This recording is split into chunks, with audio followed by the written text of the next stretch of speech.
Good morning students. आरो भाग second में काव्य भजन में आत्म परिचय कविता में हरिवंश राय बच्चन की कविता है, इसलिए इस कविता का हम सस्वर वाचन कर लेते हैं। आइए ये कविता देखो। कवि ने इस कविता में जो स्वयं को जानने का एक प्रयास, एक काव्यात्मक प्रयास किया है। कवि ने संसार की स्वार्थता का चित्रांकन इस कविता में किया है। भाषा सरल, सहज एवं खड़ी बोली है। इस कविता में संस्कृत के तत्सम तद्भव शब्दों का प्रयोग भी हुआ है। तो आइए उस एक गीत कविता को, आत्म परिचय जो एक गीत कविता है, उसको हम जानेंगे और या पढ़ेंगे। देखिए, आत्म परिचय जो गीत कविता है उसको हम पढ़ेंगे। आरोह फर्स्ट में, मैं जग जीवन का भार लिए फिरता हूँ, फिर भी जीवन में प्यार लिए फिरता हूँ। कर दिया किसी ने झंकृत जिन को छूकर, मैं सांसों के दो तार लिए फिरता हूँ। सांसों के दो तार लिए फिरता हूँ। देखिए, मैं स्नेह सुरा का पान किया करता हूँ, मैं कभी न जग का ध्यान किया करता हूँ। जग पूछ रहा उनकी जो जग की गाते, मैं अपने मन का गान किया करता हूँ। मैं जग जीवन का भार लिए फिरता हूँ, फिर भी जीवन में प्यार लिए फिरता हूँ। मैं निज उर के उद्गार लिए फिरता हूँ, मैं निज उर के उपहार लिए फिरता हूँ। है या पूर्ण संसार न मुझको भाता, मैं सपनों का संसार लिए फिरता हूँ। संसार लिए फिरता हूँ। जला हृदय में अग्नि दहा करता हूँ, सुख दुख दोनों में मगन रहा करता हूँ। जब भव सागर तरने को नाव बनाए, मैं भव मौजों पर मस्त बहा करता हूँ।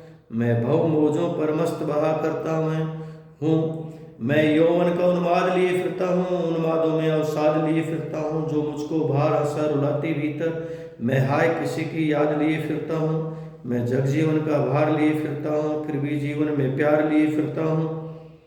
मैं और जग और कहाँ का नाता, मैं बना बना कितने जग रोज मिटाता। जग जिस पृथ्वी पर जोड़ा करता वैभव, मैं प्रति पग से उस पृथ्वी को ठुकराता। मैं निज रोदन में राग लिए फिरता हूँ, शीतल वाणी में आग लिए फिरता हूँ। हो जिस पर भूपों के प्रसाद बिछाओ, मैं वह खंडर का भाग लिए फिरता हूँ। मैं जग जीवन में भार लिए फिरता हूँ। मैं रोया जिसको तुम कहते हो गाना, मैं फूट पड़ा कहते हो तुम छंद बनाना। क्यों कभी कहकर संसार मुझे अपनाए, मैं दुनिया का हूँ एक नया दीवाना। मैं जग जीवन का भार लिए फिरता हूँ, फिर भी जीवन में प्यार लिए फिरता हूँ। मैं दीवानों का वेश लिए फिरता हूँ, मैं मादकता निशेष लिए फिरता हूँ। जिसको सुनकर जग झूम झुके लहराए, मैं मस्ती का संदेश लिए फिरता हूँ। मैं जग जीवन का भार लिए फिरता हूँ। तो हम सबसे पहले जो इस गीत की चार लाइनें हैं, एक तो पूरी कविता का सस्वर वचन हो गया है। आप देखिए, पहली जो चार पंक्तियां हैं सस्वर पठन हो गया है, और वो चार पंक्तियां कौन सी हैं? मैं जग जीवन का भार लिए फिरता हूँ, फिर भी जीवन में प्यार लिए फिरता हूँ। कर दिया किसी ने झंकृत जिनको छूकर, मैं सांसों के दो तार लिए फिरता हूँ। देखो, ये मैं जग जीवन का भार लिए फिरता हूँ, फिर भी जीवन में प्यार लिए फिरता हूँ। कर दिया किसी ने झंकृत जिनको छूकर, मैं सांसों के दो तार लिए फिरता हूँ। अब इसकी हम जब व्याख्या करेंगे तो सबसे पहले प्रसंग लिखेंगे, और प्रसंग लिखेंगे कि उपयुक्त काव्यांश हालावाद के प्रवर्तक, उत्तर छायावाद के प्रसिद्ध कवि हरिवंश राय बच्चन का प्रसिद्ध काव्य संग्रह निशा निमंत्रण की प्रसिद्ध कविता आत्म परिचय से उद्गृत है। इस काव्यांश में सुख और दुख में समान भाव से जीवन जीने की प्रेरणा दी गई है। और व्याख्या है, मैं जग जीवन का भार लिए फिरता हूं। कवि कहता है कि मैं इस संसार में संसारिक मनुष्य हूं, और जो ये जितने भी जो संसारिक जीवन को एक भार की तरह, एक बोझ की तरह से जी रहा हूं, दुखों में रह करके और दुखदायी जीवन जी रहा हूं। फिर भी जीवन में प्यार लिए फिरता हूँ, लेकिन तमाम उत्तरदायित्वों के निर्वाह करने के बावजूद यह दुखदायी जीवन में भी मेरे जीवन में उस जीवन को बड़े प्रेम से, स्नेह से जीवन जी रहा हूं। और मनुष्य को भी दुखों के बीच, संघर्षों के बीच प्रेम और स्नेह के साथ जीवन जीने की प्रेरणा दे रहा हूं। कर दिया किसी ने झंकृत जीवन को छूकर, झंकृत कहते हैं बजाना, और कोई ना कोई स्मृति है, मेरे प्रिय की यादें हैं, उन यादों ने, उन स्मृतियों ने मेरे हृदय तंत्री को बजा दिया है। कर दिया किसी ने झंकृत जीवन को छूकर, मैं सांसों के दो तार लिए फिरता हूं। और उसे प्रिय की स्मृति ने वास्तव में मेरे जीवन को प्रेम में बढ़ा दिया है, मेरे हृदय की तंत्री को बजा दिया है और मेरे जीवन में प्रेम और स्नेह भर दिया है। यानी दुखों के बीच भी रहकर मैं उस प्रिय की स्मृतियों से सदैव आनंद में बना रहता हूं। दुखों के बीच भी मैं आनंद में होकर जीवन जी रहा हूं और जीवन रूपी सांस यानी जीवन जी रहा हूं, जीने की प्रेरणा दे रहा हूं। इसमें विशेष में जब हम बात करेंगे इस काव्यांश में, तो विशेष में सबसे पहले कि इसमें खड़ी बोली का प्रयोग हुआ है, छंदमुक्त कविता है और भावों के अनुरूप अलंकारों का प्रयोग हुआ है, जग जीवन में रूपक अलंकार। तीसरा है, इसमें सुख और दुख में समान भाव से जीवन जीने की प्रेरणा दी गई है। कवि का इस काव्यांश में आत्मकथा गूंज रही है, यानी ये काव्यांश कवि की आत्मकथा की तरह से गूंज रहा है। अब इसके जो बिल्कुल अर्थ आधारित जो प्रश्न बनेंगे, और अर्थ आधारित प्रश्नों में सबसे पहले कि ये कविता किसकी है? हरवंश राय बच्चन की। कवि किसका, देखिए इसमें कवि किसका भार लिए फिरता है? कवि जग जीवन का भार लिए फिरता है। वह भार क्या है? वो भार दुख है और दर्द के कारण जीवन के प्रति दुखदायी हो गया है।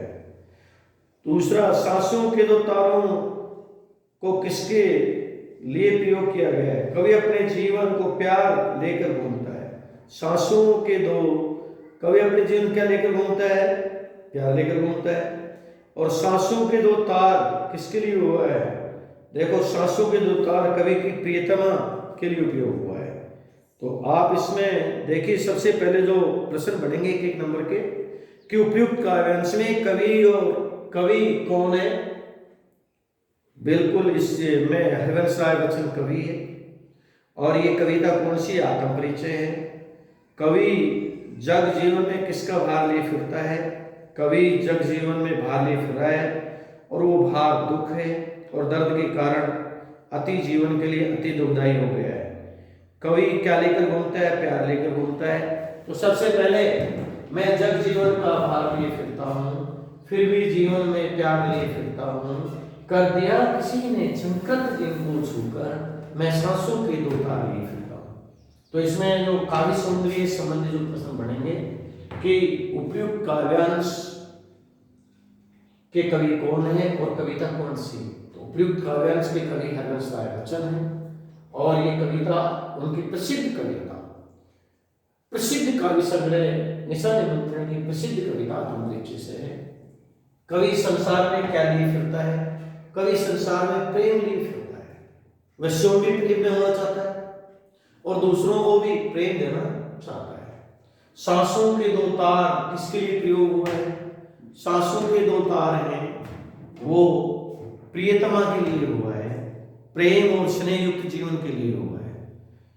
कवि के जीवन को किसने झंकृत कर दिया है? कवि के जीवन को प्रियतमा या उसके प्रिय की यादों ने बिल्कुल बजा दिया है, जिसको लेकर आनंद में घूम रहा है। अब इसमें जब हम, ये तो हो गया इसका अर्थ आधारित प्रश्न। इसके बाद इसमें काव्य सौंदर्य पर जब बात करेंगे तो इसमें कहा जाएगी कवि हरवंश राय बच्चन ने अपनी प्रसिद्ध काव्य संग्रह निशा निमंत्रण की प्रसिद्ध आत्म परिचय कविता में संसार के दुखों से और दर्दों से उसका जीवन अत्यंत दुखी हो गया है। उसने अपनी व्यथा व्यक्त की है, लेकिन फिर भी वह इस संसार में प्रेम और स्नेह के साथ जीवन जी रहा है, जीवन जीने की प्रेरणा दे रहा है। उसकी प्रियतमा की स्मृति ने उसके जीवन को प्रेम और स्नेह युक्त बना दिया है, और दुख और दायित्वों के बीच भी रहकर वह प्रेम और उत्साह के साथ जीवन जी रहा है और जीने की प्रेरणा दे रहा है। ये तो उसका हो गया भाव सौंदर्य।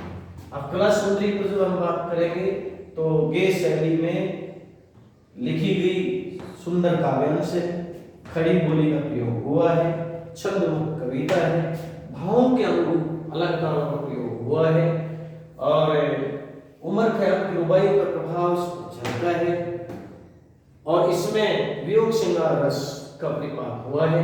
अतः शिल्पगत दृष्टि से यह काव्यांश अपने आप में संपन्न है। Thank you so much. आज इतना ही, और कल हम भाव सौंदर्य और कला सौंदर्य को लेकर भी बात करेंगे और आगे भी बात करते रहेंगे। Thank you so much.